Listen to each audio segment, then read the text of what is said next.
はい、皆さんどうもこんにちは、奥里です。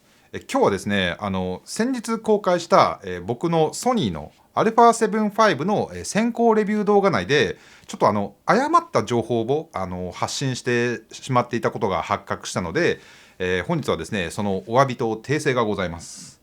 で、その先行レビュー内で僕がこの α7-5 の動画撮影時のダイナミックレンジが16ストップスあるというふうに発信していたんですが、こちら誤りで、正しくは非公表っていうのがソニー公式の発表内容となります。この度はですね、誤った内容を発表してしまい、大変申し訳ございませんでした。いやー、これちょっとね、っていう感じですよね。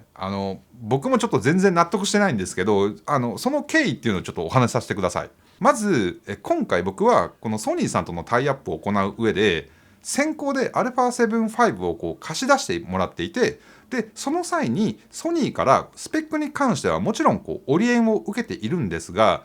ソニーから僕に動画でも16ストップスのこのダイナミックレンジが出るというふうに伝えられていて、でそれを受けて僕は動画を作成し、もちろん公開前にはソニーの内部チェックを受け、それで動画っていうのは公開してます。ただ今回ですね、ソニーの僕の窓口でもあるソニーのねこう反則を担っているソニーマーケティングがそもそもちょっと勘違いをしていて、本来この α7-5 は公式的には静止画メカシャッター時に16ストップスのダイナミックレンジが出るっていうのは公表するとしていたものの、その他のケースではダイナミックレンジは公表しないっていうふうに決めていたにもかかわらず、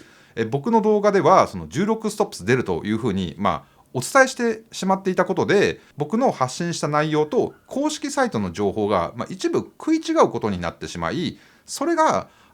いわゆる景品表示法における、有料誤認に当たるとして、僕が先日公開させていただいていた動画は、現時点では非公開とさせていただいております。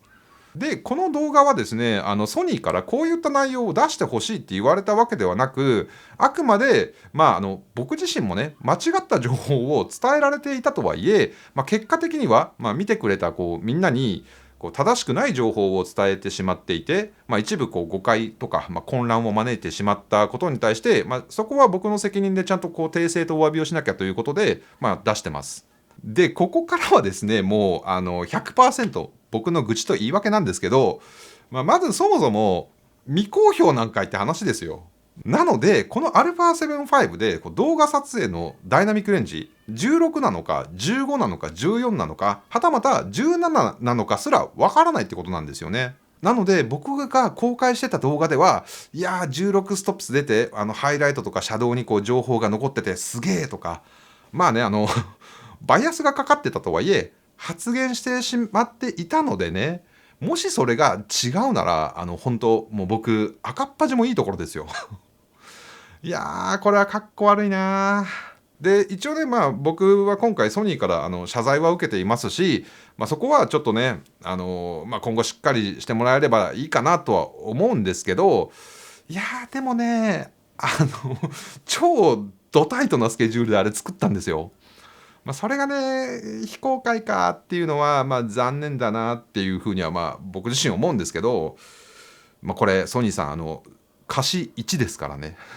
ただこれ非公表になって数値がなんかよく分からなくなったとはいえ、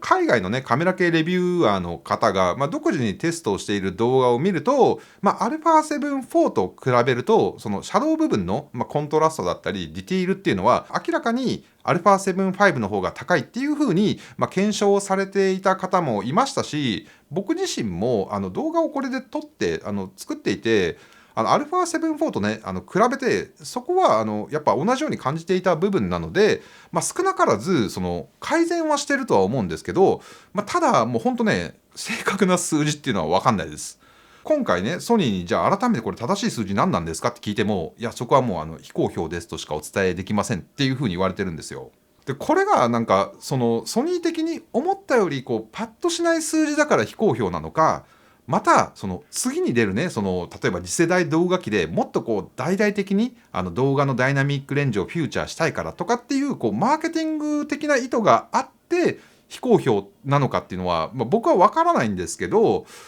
ちょっとモヤモヤしますよね正直。でここは本当にねタイアップ動画をやってる身としては結構辛い部分で、先行でいち早く皆さんにその使用感っていうのをお伝えできるのはすごく嬉しいしありがたいんですけれども、ただ